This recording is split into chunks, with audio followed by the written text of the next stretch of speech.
وہ تم دیکھتے نہیں؟ آج آپ اندازہ کریں، سائنسدان کہتے ہیں جی ہم نے نوح علیہ السلام کی کشتی کو تلاش کر لیا ہے، جہاں پر وہ اتری ہم نے اس کو تلاش کر لیا ہے، اس کے عذاب کے آثار کو دیکھ لیا ہے۔ قرآن کہتا ہے کیا تم نے وہ قوم نہیں دیکھی، وہ سلسلہ نہیں دیکھا؟ اب یہاں پر اگر قرآن پاک کے اندر حضرت ہود علیہ السلام کا تذکرہ کیا جائے تو فرمایا اتبنون بکل ریع آیۃ تعبثون وتتخذون مصانع لعلکم تخلدون واذا بطشتم بطشتم جبارین فاتقوا اللہ واطیعون۔ کیا تم نے ان کو نہیں دیکھا جو نشانی بناتے ہوئے راہگیروں سے ہنسنے کو اور مضبوط محل چنتے ہو اس امید پر کہ تم ہمیشہ رہو گے؟ یہ قومیں جو ہے اللہ آپ کی خیر کرے، ہود علیہ السلام کا کیا جو تھا، ان کا ترا تھا پہاڑوں کے اوپر انہوں نے مکان بنانے اور مکانات کے اندر انہوں نے سوئمنگ پول بنانے۔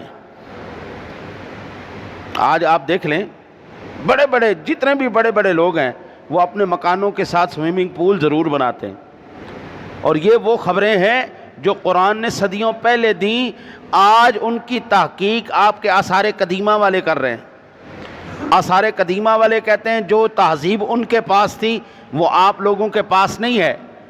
یہ ایک سائنسدان نے کہا، اس نے کہا جی نوح علیہ السلام کی قوم پہ جب عذاب آیا تھا، نوح علیہ السلام نے اپنے بیٹے سے موبائل فون پہ بات کی تھی، اتنی ترقی اتنی ٹیکنالوجی، اب وہ بات ہو رہی ہے کشتی سے پہاڑ کے اوپر، آوازیں تو لگا نہیں سکتے، ٹیکنالوجی تھی ان کے پاس۔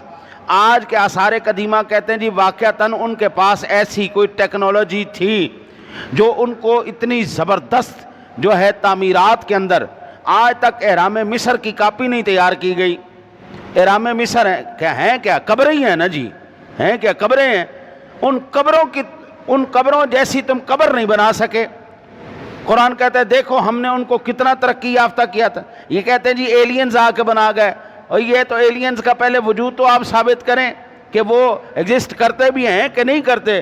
بنایا انہوں نے ہی بنایا ہے، اللہ نے ان کو ٹیکنالوجی میں ترقیاں دی تھیں، جو وہ ترقی لے گئے انہوں نے کہا جناب اس میں اللہ کا کیا لینا دینا ہے، اس میں نبی کا کیا لینا دینا ہے، یہ تو ہماری اپنی ترقی ہے، ہم خود جو ہے یہاں تک پہنچے ہیں۔ آج چاند پہ چڑھنے والا وہ اپنے آپ کو کہتا ہے جی مجھ سے بڑا کوئی قابل فخر شخص کوئی نہیں۔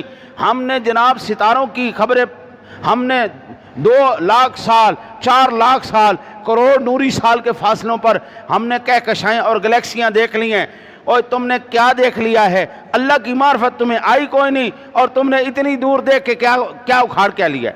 کیا اکھاڑ لیا؟ کوئی ہے تمہارے پاس؟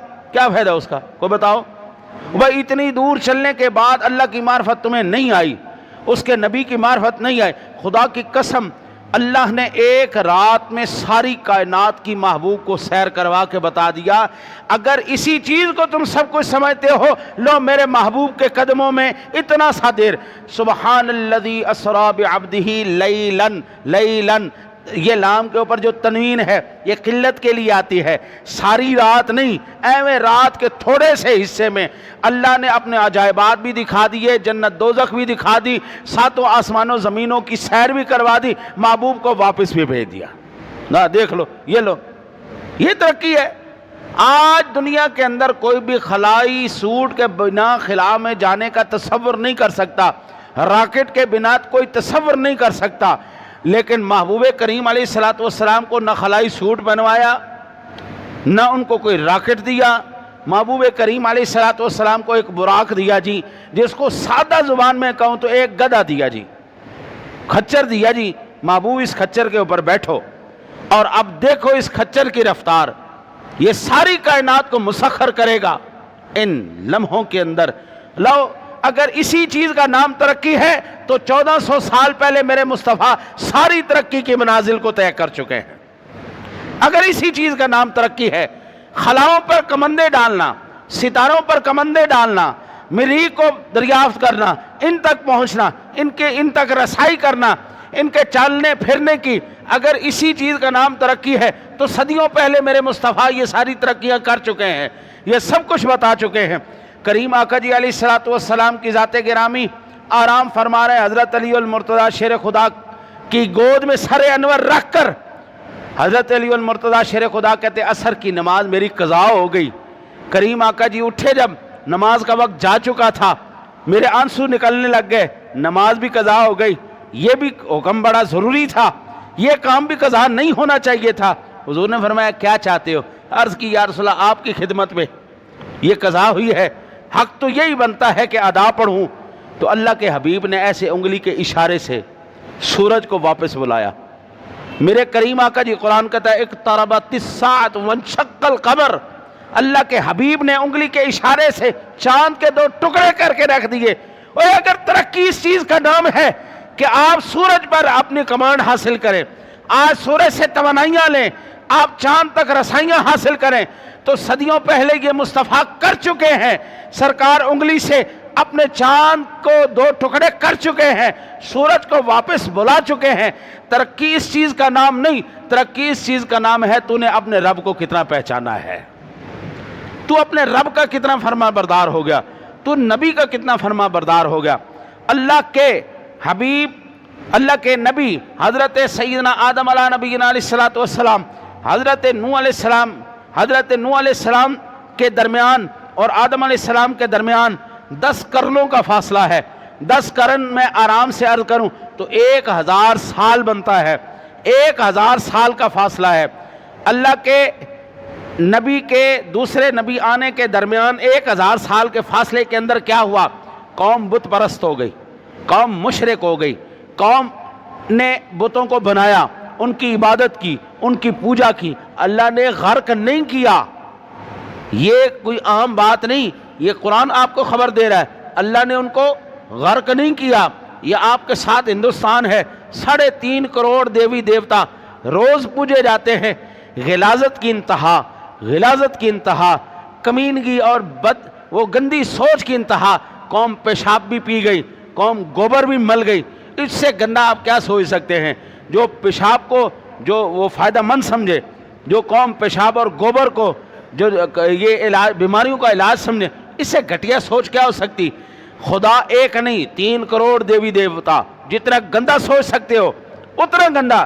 پڑھے لکھے سے پوچھنا، ان کے ایک خدا کا نام ہے شیو لنگ، اس کا نام ایک خدا کا نام ان کا شیو لنگ ہے۔ کسی پڑھے لکھے سے پوچھنا اس کا معنی کیا ہے، یہاں پہ میں نہیں عرض کر سکتا۔ یہ اس سے گندگی اور کیا سوچ سکتے ہیں؟ یہ گندگی موجود اس وقت بھی تھی، لیکن اللہ نے قوم کے اوپر عذاب نازل نہیں کیا۔ عذاب کب نازل ہوا؟ جب نوح علیہ السلام آئے، نوح علیہ السلام کی بے ادبی کی گئی، توہین کی گئی، اللہ نے قوم کو عذاب کا شکار بنا دیا۔ لوط علیہ السلام آئے، مشرک پہلے بھی تھے، اللہ نے قوم پر عذاب نازل نہیں کیا۔ جب نبی کو جھٹلایا گیا، اللہ نے ان کے اوپر عذاب نازل کر دیا۔ قوم سمود کا حال دیکھے، شرک کی وجہ سے وہ غرق نہیں ہوئے، وہ نبی کی بے ادبی کی وجہ سے غرق ہوئے۔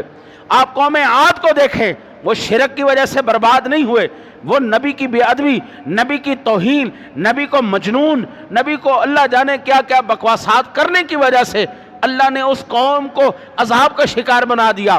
موسیٰ علیہ السلام کی قوم شرک کی وجہ سے نہیں مری، اللہ کے نبی کو جھٹلانے کی وجہ سے مری۔ عیسیٰ علیہ السلام کی قوم پر عذاب اللہ کے شرک کی وجہ سے نہیں آیا، نبی کی توہین کی وجہ سے آیا۔ یہ میں اپنی طرف سے نہیں، یہ ساری سٹیٹمنٹ قرآن پاک کے اندر موجود ہے۔ وقت کے دامن میں اتنی وسعت نہیں ہے، خدا کی قسم میں نے پہلے بھی عرض کیا تھا، میں نے آج بھی عرض کیا ہے، ساری دنیا، میرے نبی نے، میرے قرآن نے، میرے حبیب کے فرمان نے یہ بتایا، کوئی بھی مرض عالمی مرض نہیں ہو سکتی، کوئی بھی وبا عالمی وبا نہیں ہو سکتی۔ حضور نے فرمایا جس علاقے میں وبائی مرض پھیل جائے اس علاقے میں مت جاؤ، وہاں سے مت نکلو۔ کریم آقا جی نے بتا دیا وبائی مرض بھی ہوگی تو علاقائی ہوگی، عالمی مرض کوئی نہیں ہوگی۔ عالمی سطح پر یہ سب کا سب جتنا بھی اس وقت اس ٹائم وہ پریشان کر کے رکھ دیا، عجیب سی کیفیت ہے، ہر کوئی جناب ڈرا ہوا ہے، ہر ایک جناب عجیب سی کیفیت کے اندر ہے۔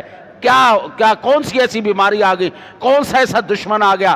خدا کی قسم یہ کائنات آج میرے نبی کی توہین کرنے کی وجہ سے، میرے نبی کی عظمت اور شان کے اوپر یہ جو بکواسات کرتے ہیں، جو حضور کو کبھی معاذ اللہ یار غیروں کے ساتھ ہمیں کوئی غرض ہی نہیں ہے، ہمارے تو اپنے ہی بے غرض ہو گئے، ہمارے اپنے ہی بیکار ہو گئے، جنہوں نے کہا تیرے نبی کو دیوار کے پیچھے کا علم نہیں، تیرا نبی تو اپنی بیٹی کو نہیں بخشوا سکتا، تیرے نبی کے تو ماں باپ کافر تھے، وہ اللہ کو نہیں پتا یہ ساری چیزیں، تیرا بکواس کرنا ضروری بنتا ہے.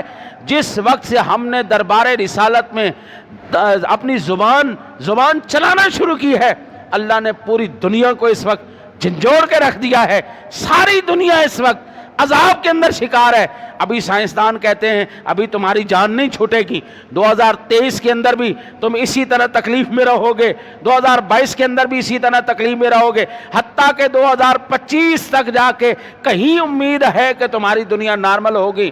میں منبر رسول پر بیٹھ کے آپ تمام ساتھیوں تک، جہاں تک میری آواز پہنچے گی، پہنچ چکی ہے، پہنچ رہی ہے، میں آپ کو ابھی ایک حل دیتا ہوں. رب کعبہ کی قسم ہے، یہ میرے منہ پہ ہاتھ ہے، اگر شام تک تمہارے حالات نہ بدل جائیں تو مجھے آ کے پکڑ لینا، میرے منہ پہ پیشاب کر دینا آ کے، جا مولوی تو نے کیا بکواس کی تھی. آج ساری کائنات اجتماعی طور پر میرے مصطفیٰ کریم صلی اللہ علیہ وسلم سے معافی مانگے، سرکار دو عالم صلی اللہ علیہ وسلم کی بارگاہ میں آئے اور معافی مانگے.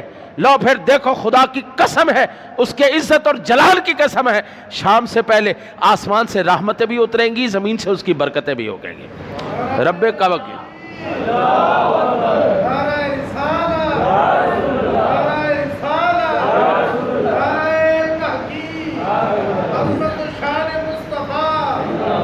یہ کیا بات ہوئی؟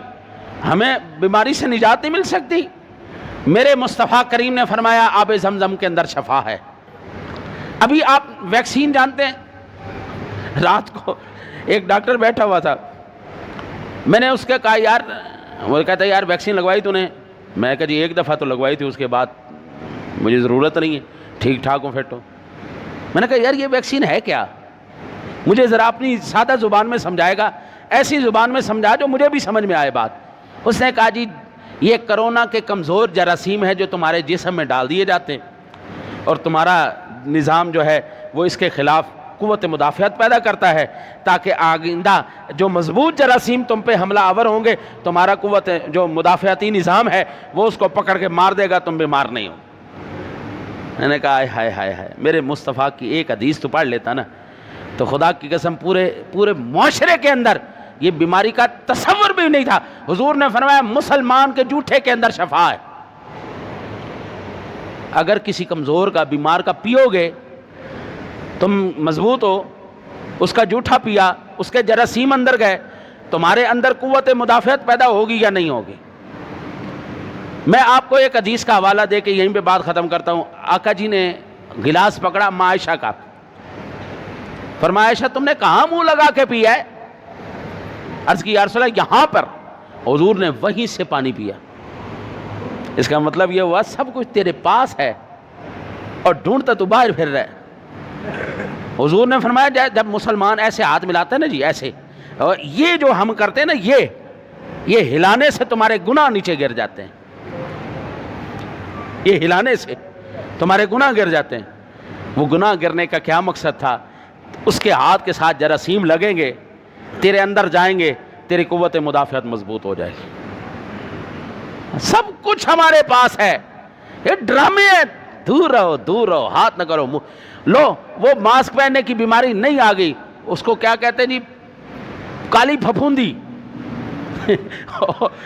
نئی سے نئی بیماری پڑ گئی، اور انشاءاللہ اور بیماریاں آئیں گی، اس سے خطرناک آئیں گی اور تمہاری نسلوں کی جڑوں کو اکھاڑ کے رکھ دیں گی جب تک سارے مل کر میرے مصطفیٰ سے معافی نہیں مانگتے. عالمی سطح پر، حکومتی سطح پر دعویٰ غلامی رسول کا کرنا آسان ہے، غلام رسول بن کے دکھانا مشکل ہے. اللہ سے دعا ہے اللہ آپ کو مجھے عمل کی توفیق عطا فرمائے.